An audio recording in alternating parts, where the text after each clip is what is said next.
to Tripura Info News Update. দফা দাবিকে সামনে রেখে সোমবার সালেমা ব্লকের ভিডিওর মাধ্যমে রাজ্য সরকারের নিক ডেপুটেশন প্রদান করল all Tripura MGNREGA employees welfare association.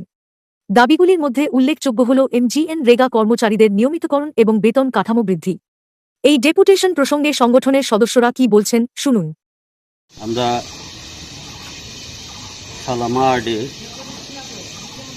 ব্লকের অধীন এমজিএন রেগার এমপ্লয়িরা সবাই আজকে এখানে মিলিত হয়েছি।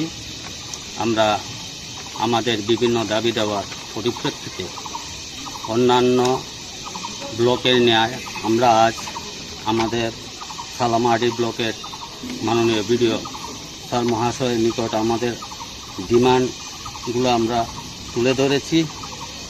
বিশেষত ডিমান্ডের মধ্যে ছিল আমাদের রেগুলারাইজেশন করা এবং আমাদের যে বেতন পরিকাঠামো সেটা উন্নত করা, যাতে যে বেতনটা আমরা পেয়ে থাকি সেটা বর্তমান সময়ের সঙ্গে চলা খুবই কঠিন।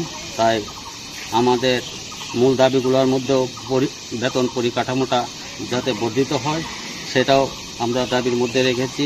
এরকম আমরা মোট 5টা মূল দাবি সনদ আমরা মাননীয় বিডিও স্যার মহাশয় নিকট তুলে ধরেছি, যাতে ওনার মাধ্যমে আমরা ত্রিপুরা রাজ্য সরকারের নিকট সেই আমাদের মূল দাবি সেটা যাতে ওনার মাধ্যমে উত্থাপিত হয়। এবং আমরা ত্রিপুরা রাজ্য সরকারের দৃষ্টি আকর্ষণ করছি। আমরা আশা করি ত্রিপুরা রাজ্যের বর্তমান সরকার আমাদের দাবিগুলো